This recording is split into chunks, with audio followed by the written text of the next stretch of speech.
Hi all, this is Anjali and let's talk about data types in PHP. So data types बहुत important चीज है क्योंकि data बहुत important चीज है। किसी भी कोडिंग लैंग्वेज में हम काम करें तो सबसे इंपॉर्टेंट चीज डेटा ही होती है क्योंकि उसी को आप प्रोसेस कर रहे हो। वी आर मेकिंग प्रोग्राम्स ताकि हम डेटा ला सकें, उस डेटा को प्रोसेस कर सकें और एक मीनिंगफुल रिजल्ट जनरेट कर सकें।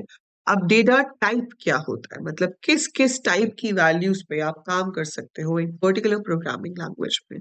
तो पीएचपी आपको किस किस तरह का डेटा सपोर्ट करती है यूज करने के लिए। Very basic data type is integer, जहां पे आपके पास नंबर होगा और वो नंबर जो है वो फ्रैक्शंस में नहीं हो सकता, it has to be a whole number. जैसे कि ये जो हमारा एग्जाम्पल चल रहा था, इसमें ए बी और सी तीनों ही इंटेजर होने वाले हैं। क्योंकि ए क्या है, 90, इट्स अ नंबर, इंटेजर है। बी भी इंटेजर है। इंटेजर और इंटेजर को ऐड करेंगे तो रिजल्ट भी इंटेजर आएगा। ठीक है। सो अगर आपको किसी भी वेरिएबल का डेटा टाइप देखना हो तो हमारे पास एक कमांड होती है var dump। जैसे कि आप देख रहे हो, मैंने नीचे भी लिखा हुआ है for showing the data type of N. मैं यहाँ पे लिख देती हूँ I want to show the data type of A. So मैं लिखूंगी ए को var.var_dump $a। I want to repeat this for the other three variables, तो मैं इसको कॉपी और पेस्ट कर देती हूँ। मुझे यहाँ पर बी का डेटा टाइप भी देखना है, मुझे यहाँ सी का डेटा टाइप भी देखना है। ठीक है। तो आपके पास जो ए का डेटा टाइप आएगा वो होगा इंटीजर, बी का भी इंटीजर, सी का भी इंटीजर और एन का होगा string. And it will also tell you कि उसके अंदर साइज क्या है, मतलब how much memory is it occupying, so it tells you that as well. सो ये हमारा कोड है, लेट्स रिफ्रेश। सो आप देखो, इंट 90, इंट 45, इंट 135, ये क्यों आ रहा है? इसकी वैल्यूज को दिखा रहा है। तो आपके पास इंटीजर है, वैल्यू कितनी है, 90। ये है आपका इंट 45, इंट 135। ये स्ट्रिंग है 6 कैरेक्टर लॉन्ग एंड वैल्यू जो है वो है Anjali. So that is the purpose of var dump। वो उसका डेटा टाइप भी बताता है और उसकी वैल्यू को भी बताता है। ठीक है। सो ये तो हो गया कि डेटा टाइप हम चेक कर सकते हैं, पर हमारे पास डेटा टाइप है कौन कौन से। नंबर्स के लिए आपके पास इंटीजर है। दूसरा है आपके पास फ्लोट, लाइक अगर ये वैल्यू होती 45.7, अगर मेरे पास डेसिमल आ जाता है तो उसे हम फ्लोट कहेंगे।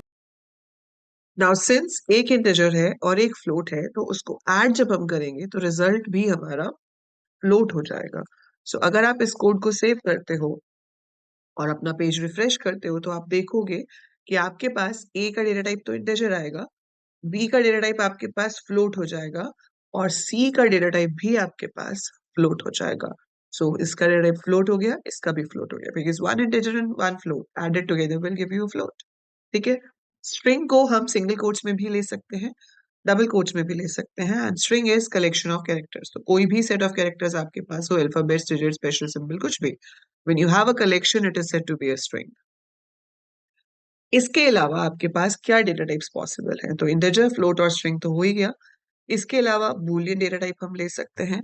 Boolean data type can be true और फॉल्स। पाइथन जैसे कि आपका ट्रू टी कैपिटल यूज करती थी, फॉल्स में एफ कैपिटल होता था। जावा में ट्रू फॉल्स स्मॉल होते हैं। PHP is C plus plus family से है, तो यहाँ पे भी ट्रू अगर आपको लिखना है तो आप स्मॉल लेटर्स में लिखेंगे, फॉल्स अगर आपको लिखना है तो आप स्मॉल लेटर्स में लिखेंगे, and that is taken as boolean values. तो दो बूलियन वैल्यूज पॉसिबल होती हैं, या तो ट्रू या false. True and false both have to be written in small letters without any quotes. ठीक है। तो आपको जब भी उसको लिखना है आपको उसे बिना कोट्स के लिखना हो।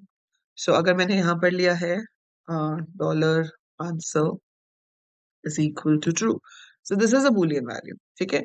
अगर आपने इसको डबल कोट्स में लिख दिया तो स्ट्रिंग बन जाएगी। Then we can create arrays. Array बनाना बहुत ही इजी होता है यहाँ पर।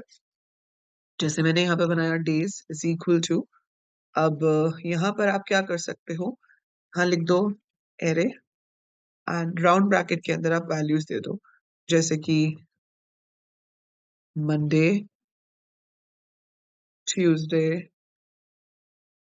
Wednesday, something like this. Keep giving, and then that's it.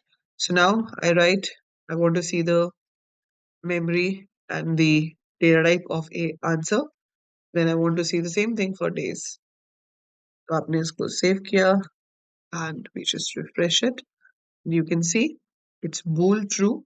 Array कितने साइज का है, 3 साइज का। 0 पोजीशन पे क्या है, स्ट्रिंग है 6 लेटर्स की मंडे। 1 पोजीशन पे क्या है, स्ट्रिंग है 7 लेटर्स की, वैल्यू है Tuesday.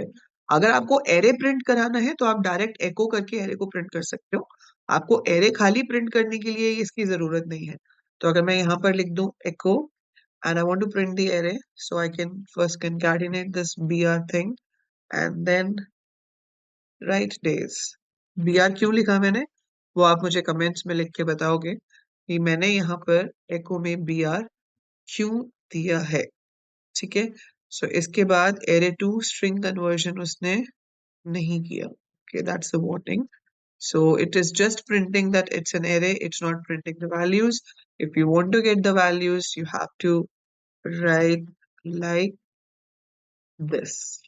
So you can give the position to fetch the values from your array or you can convert its data type to string. तो वो कैसे टाइप कन्वर्जन होती है वो भी आप आगे सीखेंगे, but this is how you can take different data types.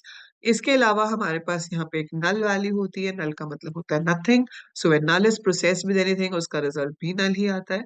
And you have classes and objects. आप अपनी classes create कर सकते हो, उन classes के हम objects create कर सकते हैं जो कि new keyword की help से create होते हैं।